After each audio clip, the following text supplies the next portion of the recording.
Hey guys, we are live here in the commissary where all the food comes into Toledo Zoo. We're going to give you a few minutes to get in here with us. Let us know that you can see us and you can hear us, and we'll give a few minutes for everybody to get settled before we start talking about all the millions of pounds of food that pass through here every week. While we're waiting, we will give some shout outs here, and then as we always do, we're going to start with our announcements, and we'll get into those momentarily here as we build our audience.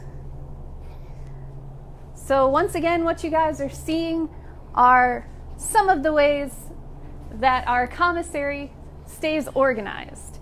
So as we said, this is a place where all of the food comes into the zoo, and then we have commissary stewards who will package it all up for each animal and deliver it throughout the zoo. We're going to learn more about that after a bit, but let's give some shout outs. Hi Felix. Hi Amanda. Hi Gage in Sterling Heights. Good morning Lonnie. Hi Carter. Welcome Sue. We're glad to have you guys tuning in today. Hi everybody. We're going to be getting started here in just a moment. We are in the commissary, which is an off-exhibit area here at the zoo, but it is what keeps this zoo running, because this is where all our food comes through. Good morning, Janet. Hi, Brady. Hi, Cassie and Clifford. Hi, Emerson and Sawyer. Hi, Drake. Thanks for tuning in this morning. Noah, you want to be a zookeeper? It's a great place to start learning some more. Hi, Marley in Rossford. Hi, Jeremy in Chicago. Hi, Maggie, Macy, Cadence, and McKenna. Hi, Olivia, Kane, and Phoenix. Hi, Liam. Hi, Lily and Piper. Welcome to the Sayers family. Hi, Olivia. All right, guys. Hi, Josephine in Cincinnati. We're going to go ahead and get started. We've got a few announcements for you. Once again, today is Tuesday, so this is our first day of Meals on the Go. If you haven't gotten your family dinner for tonight, go to ToledoZoo.org. We have your choice of beef or chicken enchiladas or chicken Alfredo with red or white sauce. Orders for today are due by 2 o'clock, but you can also pre-order for Thursday. We'll be doing curbside pickup 4 to 6 p.m. at the Broadway entrance, so you guys can come on by and get those. You can order and pay online at ToledoZoo.org. And also, Thursday starts our very first distance learning, our virtual classroom with the education department. If you haven't signed up for that, you can also go to ToledoZoo.org and see details for that. We'll be doing that each Thursday. And it is $3 for members, $5 for non-members, and it is truly a classroom learning experience for kids to explore the zoo. Once again, we do have our donate button on our feed today if you're so inclined. We appreciate all donations during this difficult time. We are also running our Facebook fundraiser, and you can go to ToledoZoo.org/donate for all the ways that you can help sustain your zoo during this time. So now we are going to explore here in the commissary. We have Robin here with us today. She's doing some dishes, getting some things done while we're talking. And she is one of our 3 commissary stewards. And she and the other ladies bring in Kara and Cindy are our 3 commissary stewards, and they bring in inventory, organize, and then distribute all of the food for all of our animals. Robin, can you talk us through a day here in the commissary?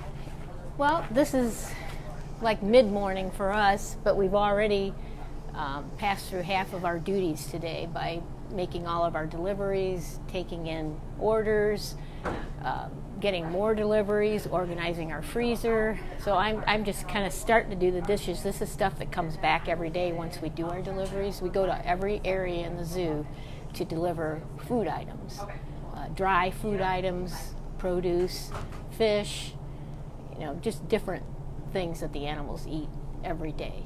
So it's a daily job. And what time do you start in the morning? We all get here about 6 o'clock. And if we're lucky, we get done by 3. A lot of times we have to work over, but we try not to. We try to stay within that framework, but 6 o'clock usually, sometimes 5:30. And you guys, as you were saying, you take deliveries every day. I see your board over here. This is our Bible, so to speak. So we do a kind of a double check on this. We check the day before what's being delivered the next day, and then once we pull that cart out of the cooler, we also check it again to make sure we have everything. And then in the meantime, we usually get orders overnight for extra items that they want delivered that day. Very nice. And we're looking at a shelf here. Talk to us about what's on here and what you do with all of this. Well, these are common things that keepers might ask for the animals. A lot of them are more enrichment oriented or to take their medicines in. I used to be a zookeeper, so I used to partake in some of these things as well for my animals. But most of them have an enrichment function or a function of using the raisins, or not so much raisins, but honey, molasses, to put some sort of a medication in to get them to eat it. But we do also offer these types of supplements too, the vitamins, mostly vitamins, prenatal vitamins. These go to the birdhouse, the Vionate, not the dust bath, but the Vionate for pets.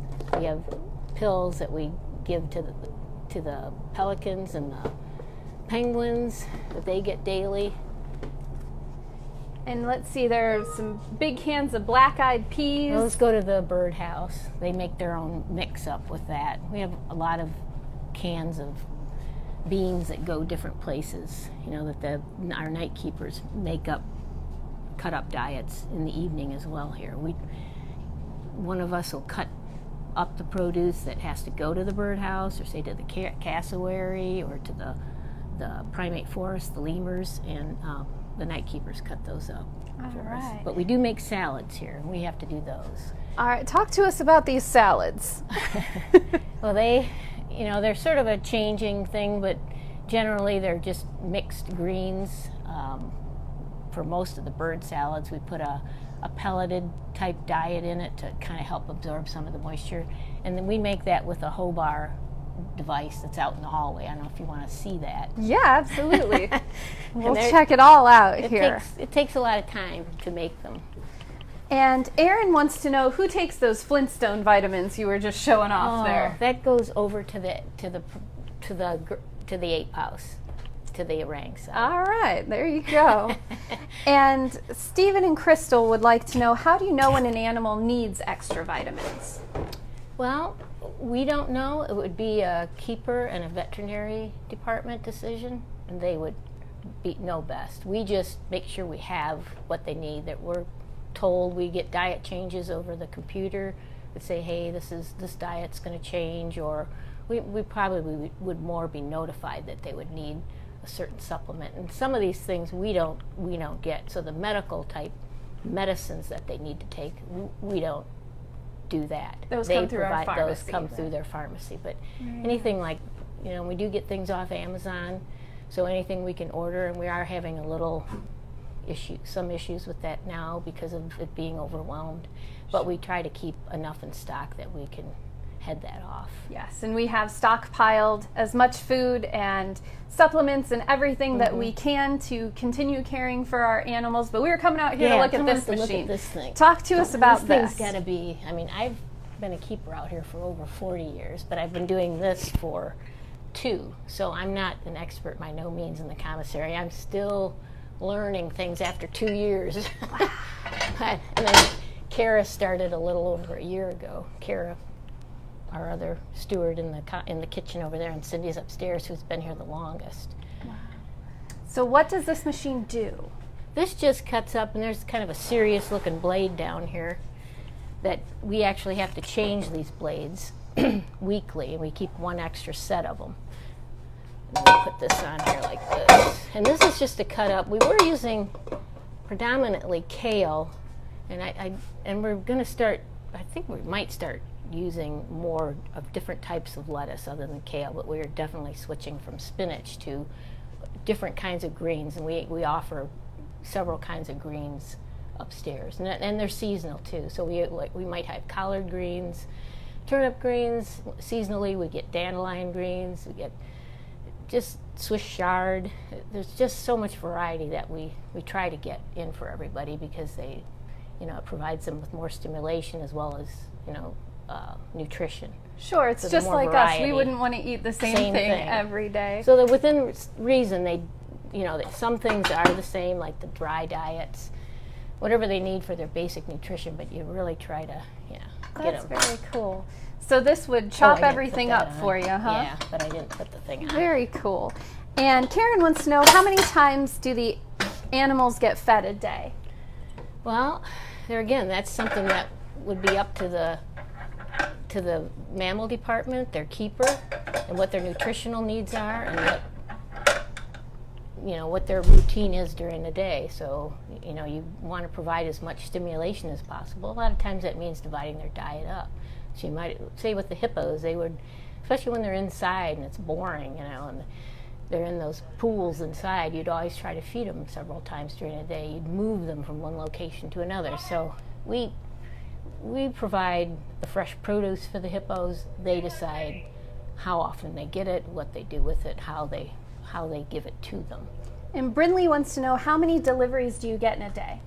Deliveries, that depends on what day it is. It can, like today, already have 2 produce deliveries, and we have to use a forklift to put it up in our warehouse. We have a cooler upstairs, and a cooler or a refrigerator downstairs, and a freezer upstairs, and a freezer downstairs. Today we're also getting a couple of pallets. That's 2,000-3,000 pounds of bones and loin from a horse. That all the animals, all the carnivores get bones. The polar bears are getting the loin, in substitute for what other meat item they were getting before, plus they eat tons of fish. Sure. And Nora wants to know, what do the zebras eat?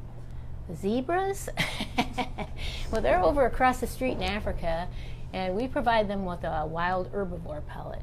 And we have a local hay grower, farmer in the area, George Carsonson, that grows our hay, that's grown our hay as long as I've been out here. His family, maybe not him, but he took over the farm.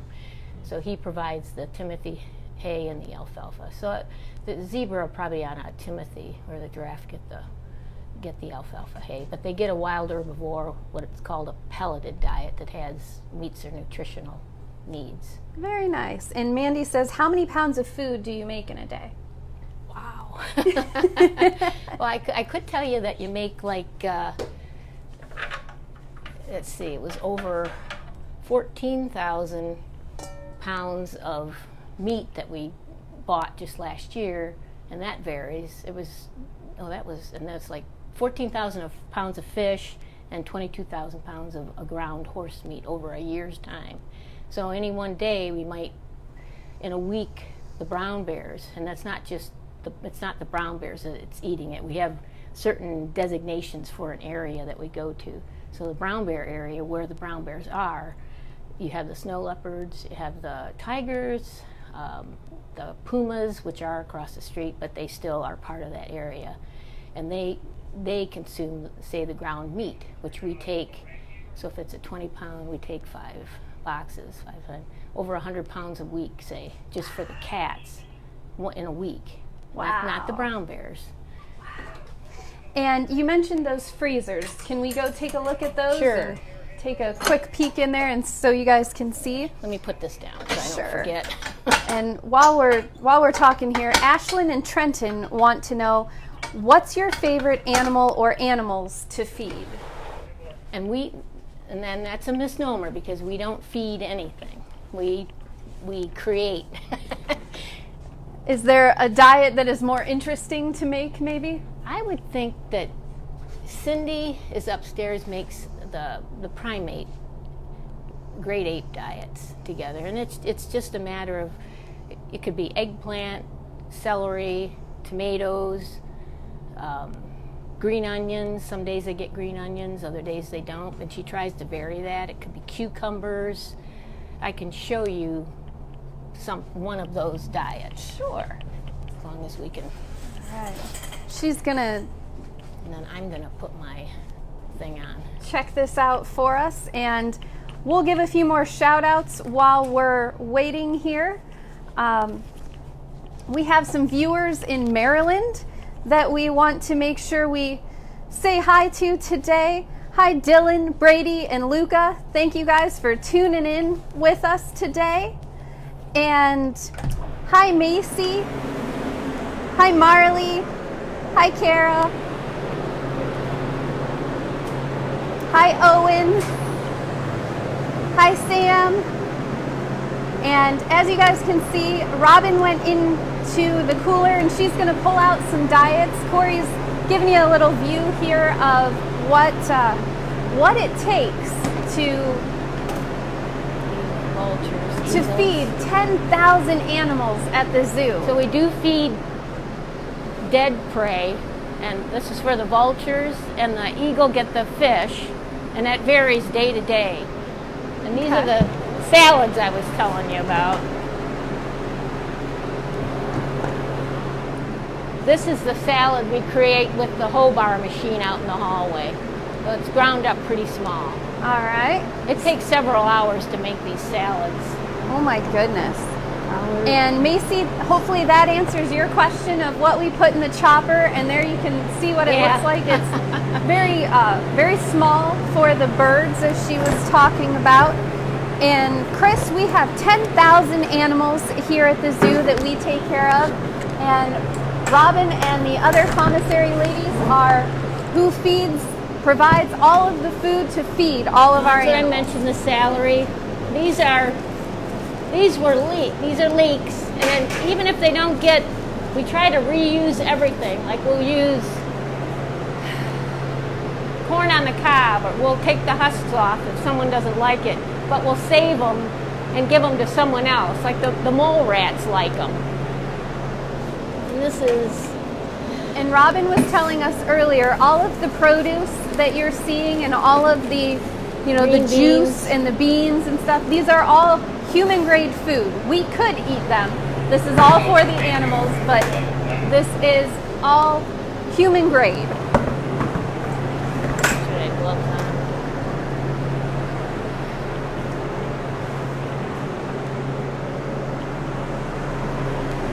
And Robin, Erin wants to know, how big is this freezer refrigerator here? How big is it? Mm-hmm. I don't know the square footage. I don't know the exact dimensions. It's not really big. So it's like a 15 by 20 foot square, almost a square. And you said that we have freezers here. You have another one upstairs. So this cooler is downstairs. We have another cooler upstairs, and that's where the produce comes in in its whole form. So the boxes of apples, boxes of collard greens, boxes of lettuce are stored upstairs. All of our carrots are stored upstairs, melons, apples, anything you can think of that would go in a cooler that came from would be in a grocery store is up there. And what are you holding in that box that has bugs on it? Yeah. So these are mealworms, and we get these in every week. And it mostly goes to the birdhouse, but we get requests from the meerkats. That's a part of the meerkat diet. We have production in the reptile house, but sometimes we can't make enough of them over there. They can't, and we have to get them in. Okay. And they can be kept in the cooler. And Mackenzie wants to know, what's your favorite part of your job? I guess it's I mean, it feels really good to be providing food for them. I mean, I didn't have this angle. You know, I worked here for so long as a zookeeper, but I think until I started doing this job 2 years ago, I didn't realize just how much they do, you know, with food prepper. It's hard to say any one thing that's your favorite part. I mean, it's just, it keeps your mind going because things change during the day. You get requests for things. Things are changing all the time. Some things stay the same, but basically nothing stays the same down here. Even that changes. So we're constantly adjusting ourselves during the day for new things that come up. It's hard to say what. I guess the best part about this job is, I guess, having more of an appreciation of it than I think I ever did as a keeper. Very nice. And Cassie wants to know how you know which food is for what animal. In here, like say what we pull out of the cart, on the cart, we have we call it sounds silly, but we call it a lid legend. So we have certain colored lids out in the hallway that we put on everything. So the food is made upstairs, most of it. I make the fish down here on Saturdays, the bones usually on Fridays, try to pack up the rats on Thursdays. We use Post-its, no non-Post-its. We use cheaper things, but try to save money. But Post-it type identification tags are put on every single item so that, if there is any kind of confusion, you can double check it. Sure. Because especially like if something were to happen to somebody and they couldn't come in but generally we all know, the three of us, we know what everything is, but we put Post-its on to be safe. Sure. And then we have different colored lids that we put on things that we can our eyes can go right to it and we know. And we put them on a certain place on the cart. So we actually have a picture of a cart for someone, if it would help them. So we know where those things are. You almost don't even have to look because you know where they are. You guys have quite a system that you've developed here. Yeah. And then you mentioned earlier that you deliver all of this. So you guys have a truck that you load up? The truck's out. Well, the truck might be gone because someone borrowed it. So that's another facility of the commissary. We have a truck, but it's a very nice truck. It's a 2500, so you can put a lot in it. We don't ever load it that heavy with our produce and daily deliveries, but we do put large pallets of shavings on it. We'll put double pallets of bones on it. We really load it down. You load it down. Yeah. So someone from another department had to use it, and what they do is they call and see if it's available, and then we try to keep certain times open for certain areas that we know use it at different times during the day. And Miles wants to know, what is the dirtiest part of your job? Probably the produce isn't really bad. It's probably the fish and the loin. The loin is a really good one. If you could have seen me cutting that up on Saturday, it's just kind of bloody, but it's frozen, but you can still cut it. So we cut up, then I cut up beef heart. Certain vultures get beef heart, the wolves get beef heart. That's pretty messy. But the really messy and probably stinky part is the fish. The fish. Most people comment when they come in here, it smells like fish. Very nice. People Yeah. don't like that. We're going to take you guys upstairs, and Robin's going to lead the way for us as we head up there. We'll do a few more shout outs here. Hi, Sawyer. Thank you for tuning in, Josh. We appreciate it. Let's see what else we've got here. Hi, Cadence. Yes, Taylor, Robin is awesome. The zoo is very lucky to have her, and she is doing such an important job. Hi, Calvin and Mila and Charlotte. It is an important job. Ashlyn and Trenton.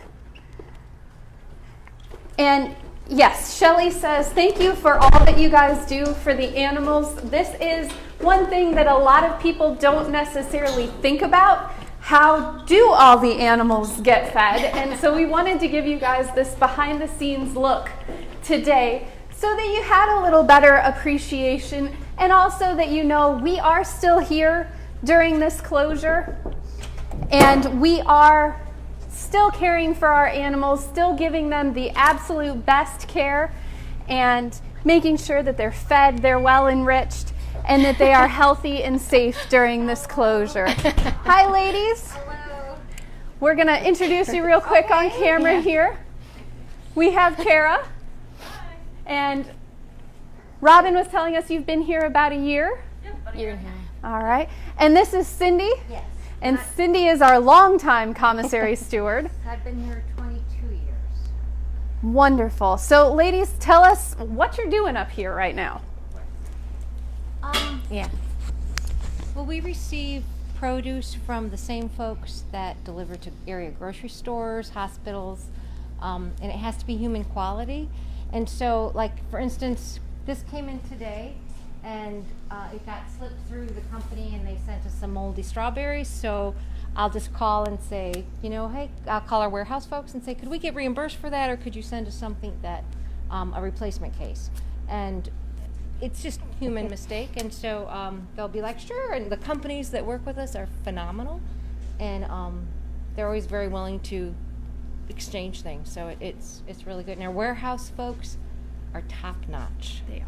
Top notch folks, and will do anything try their very best to get whatever we need for the animals. And they'll call and say, hey, is this all right? Is this all right? They're really amazing. You guys work very closely with them. Yes, and because we know the animal side of stuff, yet they might not. So they'll be like, oh, can you use this instead of this, or how important is this? And yeah, they're wonderful. That's awesome. Wonderful. So we had a few questions earlier that Robin answered, but we're going to pose the same ones to you. All right. What is your favorite part of this job?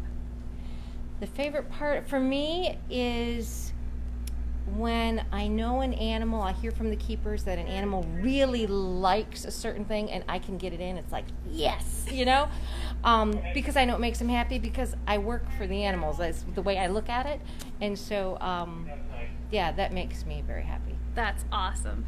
And then the other question that the kids have posed that I'm sure they'll love to hear the answers, what's the messiest or dirtiest part of your job? Oh, of mine, or like the whole commissary in general? We'll take any of it. Yeah, I got some I'd say oohs it's and ahs on that probably one. doing fish, because some of our fish is not, it's called IQF, it's not individually frozen, and so it comes in a big block. So we thaw it for the smallest amount of time possible, because it's not good to thaw and refreeze. So it's this icy fish chunks that have to be put in buckets, and a variety of different kinds, and Robin is the one who mostly does that. Very nice. That's exactly what she told us Oh, too. it's, they leave here and they smell like fish. So it's, yeah. Understandable. Yeah. All right, Kara, we're coming for you.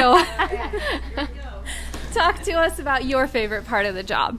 I would probably say just being able to get like a sneak peek behind the scenes with all the animals is really cool. Just being able to see them kind of waking up and kind of what goes on not out in their public enclosures is kind of neat. It's interesting. And how about the messiest part of your day? Anytime I help Robin with The- fish and bones, because we have these big giant, she probably already told you, these big giant sections of like different kinds of meat, and they're frozen and we have to break them up, so we're always like chucking them and stuff flies everywhere, and it's a messy kind of a cleanup, but it's fun. It's a fun messy. I bet. All right, guys, so we're going to look around here a little bit and see all of the things that you stockpile for our animals. So talk to us about what we're looking at here. Well, these carts like this, there's that other cooler that's upstairs, and then there's another freezer over here. So these things came out of that cooler, and those boxes or pallets that came up on the forklift, you have to pull all your carts out. That's why everything's on wheels, and then all that produce is loaded onto the carts, and then you put the carts back in the cooler. Then some things have to go downstairs, so those items are going back down. I told you the bananas were missing down there, so some things are loaded so well, they put them together so well on the pallet, and they're kind of wrapped up in plastic that we don't like to take them apart. So we have to take them apart up here, and whatever has to go back downstairs in that cooler goes on the the conveyor belt, as well as everything else that's up here. In the mornings, we come up here and check we have to pull items out of the cooler, sometimes items out of the freezer that go in these tubs. Some things go in tubs to keep them from falling, off the belt. Bags, any kind of grain that we have to take downstairs. You get orders for grain, usually every day, and sometimes but every week there's certain ones that go out every day. So we have to be ready we have a kind of a schedule over there that we follow. Then we have a freezer board that tells us what to look for in the freezer so we don't forget. Because you do forget, even though you've done it over and over and over and over again, you can forget. Oh, I'm sure. I'm standing here next to, there's acorn squash and butternut squash and tomatoes of all kinds. There's green peppers, there's apples. She mentioned the strawberries, all of these carrots. Right before we went live, Robin ran some carrots over to the elephants. There's parsnips and romaine lettuce and all kinds of, here's bedding. We have just everything that we could need. There's black beans and garbanzo beans and potatoes and red papayas, all kinds of stuff. And we even feed crickets. So we've got cricket diet over here. Oh so my you can't goodness. forget the crickets. Can't forget the crickets. And she was telling us, that they put things in 5-gallon buckets. Yeah. And these are the guys, buckets that are downstairs that you saw. Yep. And those are, everybody takes turns. We all do dishes at one point or another. And those, once dried, they end up on that belt, come upstairs. So everything, it's just like the cycle of life. It's the cycle of the commissary. And as she said, everybody does everything. They all do dishes. They all mentioned the yucky fish smell. As you can see, we're recycling our cardboard. Everything, as Cindy was alluding to, everything that we do here is for our animals. And in that same light, if you guys would like to help support our animals during this time, there is the donate button at the bottom of your screen. You can go to ToledoZoo.org/donate. You can become a zoo pal for your favorite animal to ensure that they get their favorite treats, their favorite enrichment, and some little extras for them. You can also just make a donation at ToledoZoo.org/donate. All of that helps us keep giving the absolute best care for our animals, and it all starts right here with these ladies bringing in all of this food, organizing it, sending it all back out. It is what we are here for. As they said, it's all for our animals, and everything in here eventually goes to our animals. Everything from bedding to their favorite foods to the crickets that she was telling us about. So thank you guys so much. We'll give a few more shout outs here. Hi Taylor.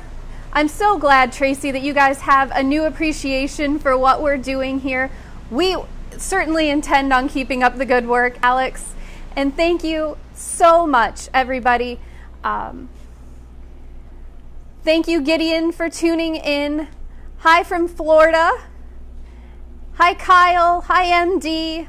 Hi Autumn. And her mom. Can't forget moms out there watching too, you guys. Hi, Bane. Hi, Joy Bell.